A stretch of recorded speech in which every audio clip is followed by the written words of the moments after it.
Hey folks, welcome to another edition of My Car Guru. I got my Piccolinos wet just now. Those are my favorite shoes, my favorite brand of shoes. If you haven't tried on a pair of Piccolinos, you haven't lived. And, well, you've probably lived, but you haven't lived as comfortably as I'm living right now in my Piccolinos. But yeah, they're leather, and they got wet while I was washing my 1934 Ford. And why was I washing it? Well, because it had been left in the service drive when we were doing all of our teen driving experiences last week. And it got covered with dust. And so I wasn't happy with it. You ever wash a car that's a convertible and has no windows? That takes some skill, especially when the leather is LeBaron Bonney leather, very high dollar, as we say around here. High dollar leather. Expensive leather. And so I have a technique for doing that, which we won't get into on this particular program because you probably won't be doing that. What we are going to get into, though, is a little technical, and it's about your engine. Yes, we're going to talk about why engines use oil. They're not supposed to. Many of them don't. I remember when the Mazda RX-7, you remember that car? Really cool little sports car. You know what was unique about it? That's right. It had a rotary engine, which originally was called a Wankel engine. Wankel. Why was it called a Wankel? Because the guy who invented its last name was, that's right, Wankel. So the Wankel engine was designed to use oil, just a little bit, more so than a regular piston engine. Both of them are internal combustion engines, but the Wankel was different. It had rotors. Basically only had three moving parts. Two rotors that spun around and the rotor shaft. That was it. Very simple. That was one of the sales points of the rotary engine. The negative was that it used about a quart of oil every 1,000 miles. I remember when we first started selling rotary engines. When we became the Mazda dealer in 1977, we still had the RX-4, the RX-3. I think we had a rotary engine truck, but they were notorious for two things: terrible gas mileage and using oil. But they were fun. They were cool. They sounded really neat. And so Mazda decided to come out with a rotary engine sports car, and it was a huge success, the Mazda RX-7. But this oil usage thing was a problem. Now, if we fast forward to today, if you were to drive into my service department and you were in a modern car and you said, "Hey, Lenny, my car's using oil," I would say, "How much is it using?" And you would say, "Well, approximately," and I would just stop you right there. I said, "Let's do an oil consumption test." So what we'll do is we'll change the oil right now, today. We'll make sure that it's right on the full mark. And then we're going to have you drive 500 miles or less. It depends on how much oil it's using. But let's say it's using a quart between oil changes, like between every 5,000 miles. We'll say, okay, let's do an oil consumption test. Drive 1,000 miles and then bring it back, and let's see what it's doing. And if it is using a little bit, let's say it's down half a quart. Well, then, if it's a new vehicle, you have to call the manufacturer, the service representative, and say, "Hey, we've got a customer here that has a whatever. Let's say it's an F-150. Although they don't use oil. But they could. Anything's capable of having an oil consumption problem. And we just did an oil consumption test, and it used half a quart in 1,000 miles. And he may say, "That's normal. That's within the normal range." And we say, "What?" And they say, "Yes." Because really what they say matters the most, because they're the ones that have to pay for the repair if we have to do something to it. Now, the person who owns the vehicle said, well, my last F-150 didn't use any oil. And we say, well, yeah, but the manufacturer says that is within factory specifications. He says, well, I'm not happy with that. And then he goes and trades it for a Chevrolet. And it may end up doing the same thing. But what causes this oil usage? Well, every engine is different, just like every person is different. And there's only a few places in the engine that oil is supposed to be. And one is in the crankcase, and the other is in the top of the engine where the valve train is. If oil gets into the combustion chamber, where the pistons are going up and down inside the cylinder, if it gets inside there, it's going to burn and it's going to come out the tailpipe, and oil is going to disappear. What makes oil get into the combustion chamber? Well, typically it can come from several places.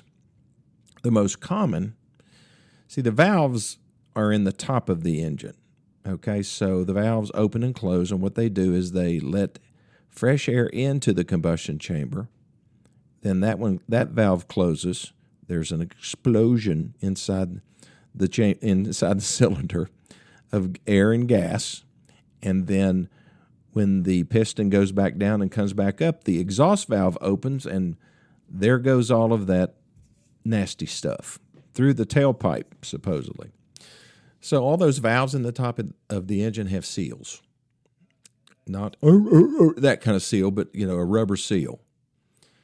And they can take an intense heat, but they do wear out over time, and they can just break apart, and that allows oil to dump into the combustion chamber when the valve opens up. Not good. If that happens, you're going to see blue smoke coming out of your tailpipe. Usually when the vehicle's cold, that's when you'll see valve stem oil smoke. Now, the other place is in the bottom of the engine where the crankcase and the pistons are going up and down inside the cylinder. Sometimes you can have oil go past the oil rings that are around the piston. These are just, it's a circular ring, typically has a little split on it so you can fit it on the piston. And there's multiple rings, and those rings are designed to basically seal the combustion chamber so that you can get an explosion that will push the piston back down and ultimately turn the crankshaft, which makes the car go down the road. Well, there's a little bit more to that story as well. But if these rings that surround the piston that are going up and down inside the cylinder, if they get worn or one of them breaks, then oil can go where it's not supposed to go, into the combustion chamber. So all of this combustion is taking place above the piston and below the valves. And so if oil gets in there and it's leaking through the rings, typically you're going to see a bunch of blue smoke coming out the tailpipe when you're going down the road after the vehicle is warmed up. This is where a lot of oil can go. Now, where else can it go? My goodness. It can go in a bunch of places. That's typically how oil gets into the combustion chamber, but there are other ways. But do you check your oil? I showed these teenagers not too long ago at the teen driving experience how to check their oil. They had no clue. Most of them had never seen an oil dipstick. Couldn't find it if they had to. But they can now. That's why people come to these things. People were asking me, how did the teen driver experience go? And I said, it went fantastic. But they were all kind of like prisoners in a prison. They weren't there because they wanted to be. They were there because their parents insisted that they come, but when they left, they all left with a smile on their face and they had learned something. Even the guys who got out their cell phones in the middle of my presentation, I called them out because that's just what I do. And they put the phones up and then smiled at me. And they were so tickled that they know how to check their oil. But when you don't check your oil, you don't know if your car's using oil. If it uses enough and it goes down, down, down, then your engine will lock up and you'll be out of, well, you won't be able to get around. because your car's down and you can't afford to put a new engine in it. Check your oil. But where does oil go other than getting burned in the combustion chamber? Leaks. Where can it leak from, Lenny?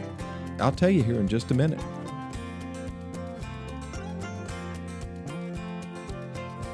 All right, I am back. So, can oil disappear in other ways other than being burned in the engine, in the combustion process? Yes, it can. It can leak out. We all know that. We see the spots on the garage floor or in the driveway. Should we be concerned? Yes, we should be. We need to find out where it's coming from. Now, what if we just got an oil change and it didn't leak before, it's leaking now? Well, it could be that they stripped out your oil drain plug. Shame on them, but it happens. These exuberant teenagers that were flipping hamburgers before they go to work at the Jiffy Lube place, they're paid by how many cars they can process, how fast, so they'll strip out a few plugs and they won't worry about it, but you will. Another thing they do is they spill oil on your valve covers when they're putting fresh oil in. And so, whoops, they don't do a real good cleanup job, so they put the oil cap back on. Check your oil dipstick. Yeah, it's full. And then as you drive the thing, you start smelling that burning oil. And when you get it home, you see a few drips. That is a less serious situation, but still an annoyance. We don't like annoyances. We have too many of those in life as it is. So the oil pan, that's where all the oil goes when you go to sleep. All the oil drains back down into the pan. And that oil needs to get to the top of the engine, and it does that with an oil pump, when you start your vehicle so that all the moving parts inside your engine can be lubricated. That's why I say you need to just kind of sit in your driveway for about at least 30 seconds to a minute. Modern cars don't need a long warm-up time, but 30 seconds is not very long, and you just want to make sure that the upper end of your engine, where all the overhead camshafts and valves and all that stuff is, it probably still has a little bit of oil in it or on them, but I wouldn't want to risk that. So let your car warm up. But the valve cover gasket, once it's all under pressure inside your system, they can leak. That's the gasket right under the valve cover. Those tend to leak after about 30,000 miles. They start dripping. And sometimes you can just put a wrench on it and retighten the bolts that go around there, but sometimes that gasket has to be replaced. And a real leaky valve cover can get oil all over your engine. And then as it drips down on the hot parts of the engine, which about all of it's hot, then you'll have an oil smell, which is not pleasant. The rear main seal, that's the seal at the very back of the engine, that can leak. That's more serious, and that's very expensive because the transmission has to be removed in order to get to the rear main oil seal. And so, like I say, that's not one that you want, but it has to be fixed. The oil filter seal. This can also happen at the Jiffy Lube place if, they can strip out your drain plug. I've got to stop saying Jiffy Lube as my example. Fast Lube, the quick places.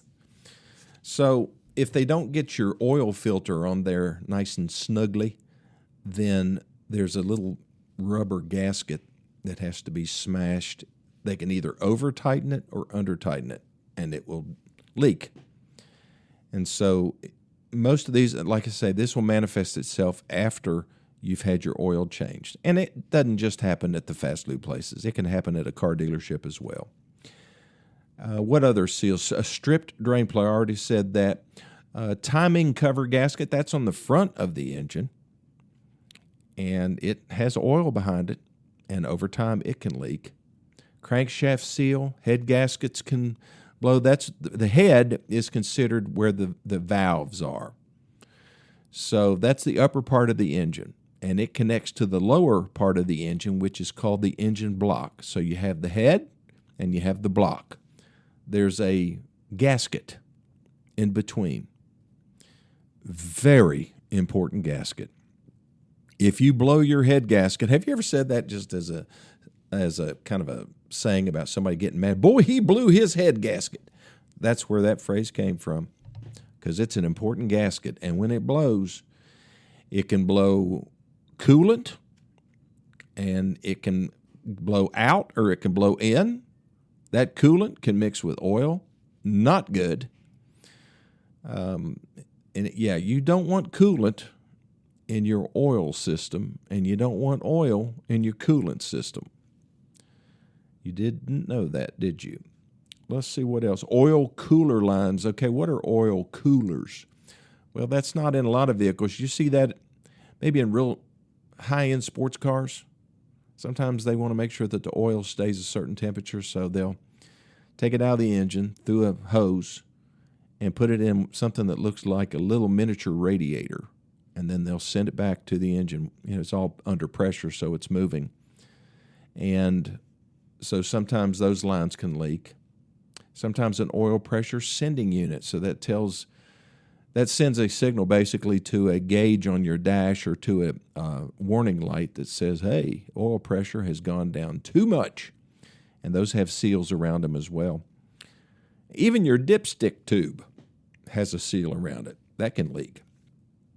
If you've got an older car and an older engine, it's going to leak somewhere. Because a lot of the aftermarket gaskets and seals that they make, they're just not as good as the original ones that came from the factory. And so they end up failing regularly. Everything I have, every old car I have, leaks oil.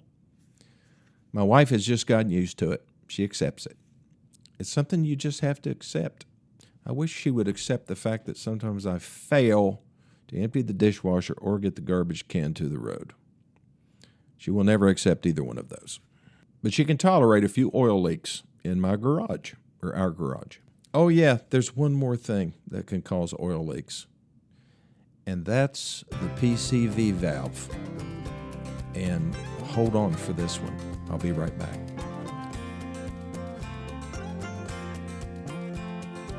Are you still holding on? Okay. PCV. Lenny, what's that stand for? Positive crankcase ventilation. So this was a brilliant invention, because in the process of creating power for a vehicle to move down the road, inside the engine, we got all this oil, we got gasoline mixing with air, all of this activity's going on.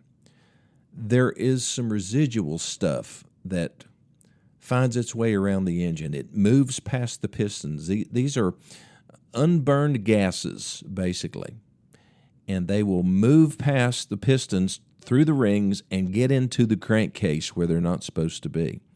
Well, there's positive pressure inside that engine that will force it up into something called the positive crankcase ventilation valve, PCV valve. I bet some technician has said to you at one time or another, hey, you need to replace your PCV valve. And you said, whatever. How much is it? And they said, $15. And you said, go ahead, not knowing why you needed to replace your PCV valve. And the reason is because it gets stuck.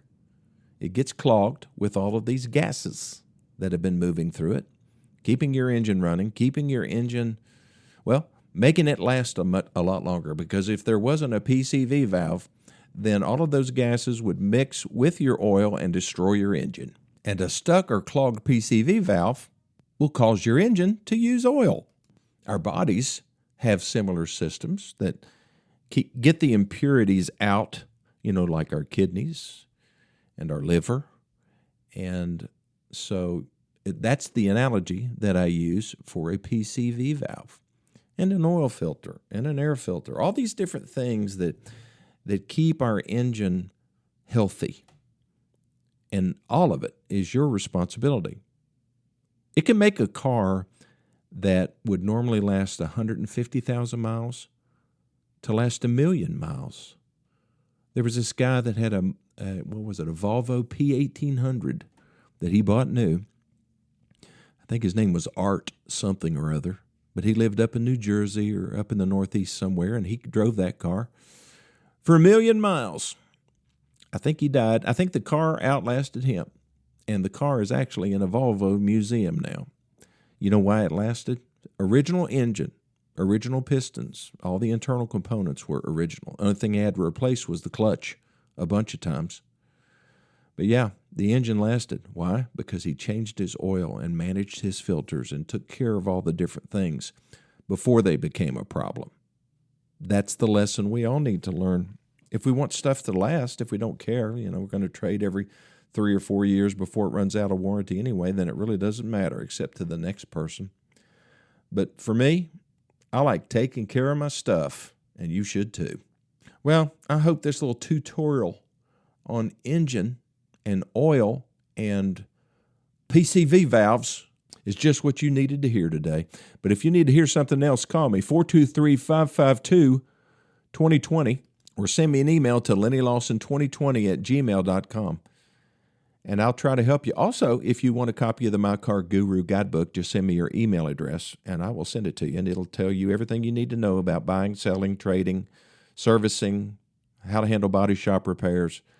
It's a really good guide on how to avoid spending too much money on things that you just rather not have to spend your money on. It's better to spend them on vacations and fun stuff. Well, thanks for listening to this edition of My Car Guru, and I'll see you next time.